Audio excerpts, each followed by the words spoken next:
71 সালেও মানুষ স্বপ্ন দেখেছিল, কিন্তু সেই স্বপ্নের বাস্তবায়ন হচ্ছে না।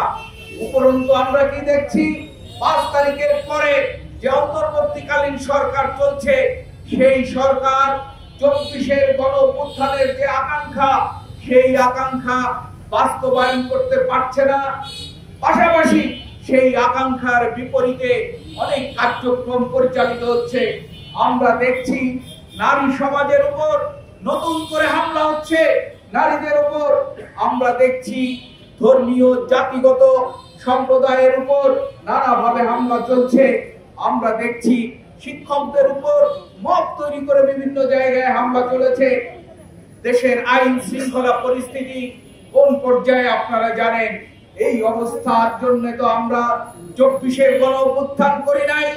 তাহলে আমাদের দাবি কি এখন পরিষ্কার, স্পষ্ট ভাষায় বলেছি, এই জাতীয় একটা অন্তর্বর্তীকালীন সরকার যখন একটা গণঅভ্যুত্থানের পরে গণঅভ্যুত্থানে পরাজিত পলাতক যে শক্তি, সেই শক্তির নানা ধরনের চক্রান্ত চলে, সেই চক্রান্ত চলছে।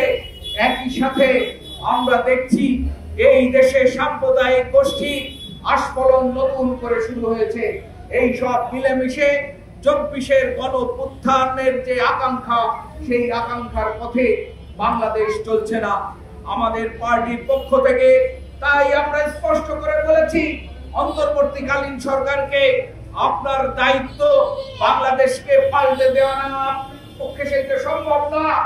আপনি সংবিধান পরিবর্তন করতে চান, সেটা করতে হলেও নির্বাচিত পার্লামেন্ট লাগবে। তাই আমরা দাবি করি অতি দ্রুত আপনি একটা নির্বাচনের ব্যবস্থা করেন, একটা গ্রহণযোগ্য নির্বাচনের ব্যবস্থা করে নির্বাচিত সরকারের কাছে আপনি ক্ষমতার হস্তান্তর করেন।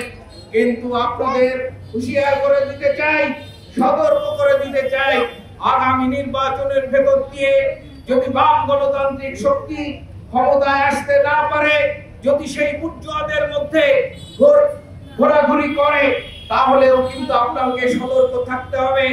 আপনার লড়াই আরো তীব্র রাখতে হবে। আপনার লড়াই যদি তীব্র না থাকে, খেটে খাওয়া মানুষের শ্রেণী সংগ্রাম যদি তীব্র করা না যায়, তাহলে বারে বারে নতুন নতুন সমস্যার উদয় হবে। আর সেই সংগ্রামকে যদি তীব্র করতে হয়, তীব্র রাখতে হয়, চোখে চোখ রেখে শোষকের সঙ্গে আন্দোলনের মধ্য দিয়ে কথা বলতে হবে। আর সেই কাজগুলো যদি করতে হয়, আজকে বাংলাদেশে মৌলবাদের আস্ফলন চলছে, সাম্রাজ্যবাদী আধিপত্যবাদী শক্তির আস্ফলন চলছে, নানা গোপন চুক্তি করা হচ্ছে। এর বিরুদ্ধেও আমাদের রুখে দাঁড়াতে হবে। আর এই কাজগুলো শুধু করতে পারে দেশপ্রেমের অগ্নি পরীক্ষায় উত্তীর্ণ যে পার্টি, বাংলাদেশের কমিউনিস্ট পার্টি, এবং বাংলাদেশের কমিউনিস্ট পার্টির সাথে আরো বামপন্থী দলগুলো নিয়ে আমাদের যে জোট আছে, সেই জোটকে সম্প্রসারিত করতে হবে। আমি এই উদ্বোধনী মঞ্চ থেকে আপনাদের কাছে আহ্বান জানাবো, কলে কারখানায়, গ্রামে, পাড়ায়, মহল্লায় সর্বত্র কমিউনিস্ট পার্টিকে শক্তিশালী করে গড়ে তুলুন এবং আপনার দাবি নিয়ে, আপনার অধিকারের দাবি নিয়ে রাস্তায় নামুন, সংগঠিত হন। কমিউনিস্ট পার্টিকে যদি শক্তিশালী করা না যায়, তাহলে আপনার ভাগ্যের পরিবর্তনের যে লড়াই, সেই লড়াইকেও তীব্র করা যাবে না। আপনাদের সবার কাছে এই উদাত্ত আহ্বান জানিয়ে এবং নতুন বাংলাদেশ গড়ে তোলার যে স্বপ্ন, সেই স্বপ্নকে আমরা কিভাবে পূরণ করতে পারি, তার জন্য আসুন আমরা সংগঠিত হই, আমরা কমিউনিস্ট পার্টিকে শক্তিশালী করি। এই আহ্বান জানিয়ে আপনাদের সবাইকে আবারও ধন্যবাদ জানিয়ে আমার কথা এখানে শেষ করছি। বিপ্লব দীর্ঘজীবী হোক, মেহনতি মানুষের জয় অনিবার্য।